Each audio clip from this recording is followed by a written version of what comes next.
the town around Jerusalem, bringing their sick and those tormented by evil spirits, and all of them were healed. However, the high priest and their associates were filled with jealousy. They arrested the apostles and locked them in the public jail. But during the night, an angel of the Lord opened the locked doors of the jail and brought the apostles out and told them. The angel said, "Go, stand in the doors and tell the people the full message of this new life."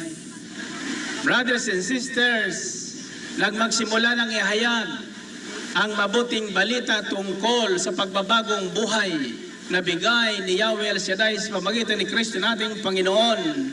Sinundan ng mga tanda, himala at kababalaghan ang bawat kilos ng mga alagad, maging ang anino ni Pedro, ang madaanan ni Pedro sa mga lansangan ay pinagagaling ng Panginoon.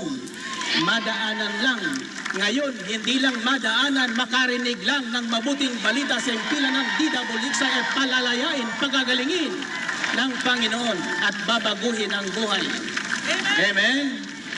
Hindi na anino ang ginagamit ng Panginoon. Ang ginagamit ng Panginoon ay malakas na hangin. Ginagamit ng Panginoon ay ulan upang ang mga taong sa Kanya'y naghihintay ay higit na pagpalain at matanggap na galing sa Kanya. Amen? Naniniwala ba kayong lahat na napapataka ng ulan ay pinagpapala ng Panginoon? Purihin natin ang Panginoon. Purihin ng Diyos. Now, brothers and sisters, I will repeat to you the message revealed to us by the Holy Spirit. It says, tell the people the full message of this new life. Sabihin nyo sa katabi mo, tell the people the full message of this new life.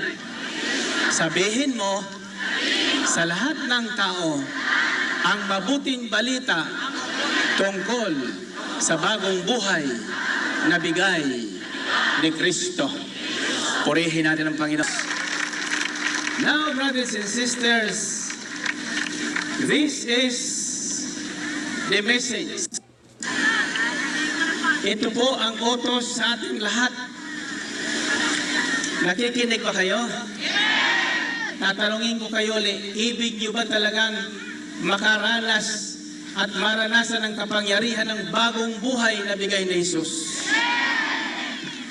Ang mabuting balita pala na ihinayang ng Panginoon Kristo at ng mga alagad 2,000 years ago at hanggang sa kasalukuyan, ang layunin nito ay ipahayag ang bagong buhay na bigay ng Diyos sa pamamagitan ni Kristo Jesus.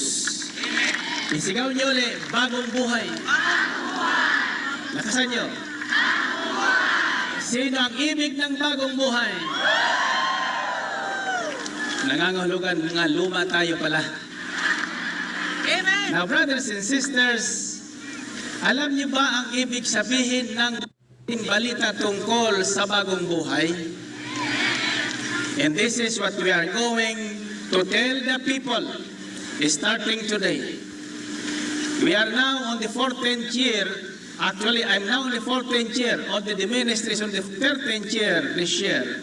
But for the last 14 years, I've been telling the people over DWXI the full message of this new life.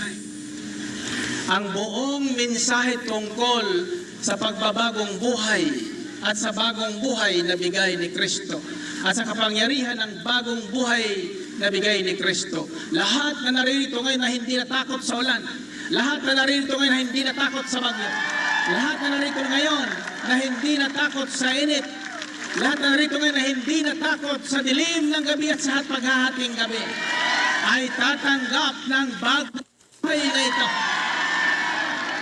Amen? Sabihin mo sa kapitbahay mo ang tungkol sa mabuting balita na nagbibigay bagong buhay sa tao. At siyak yun, hindi lang ikaw ang magbibigay buhay at magbabagong buhay. Anak na problema ay babaguhin ni Yahweh El Shaddai. Purihin natin ang Panginoon. purihin ng Diyos.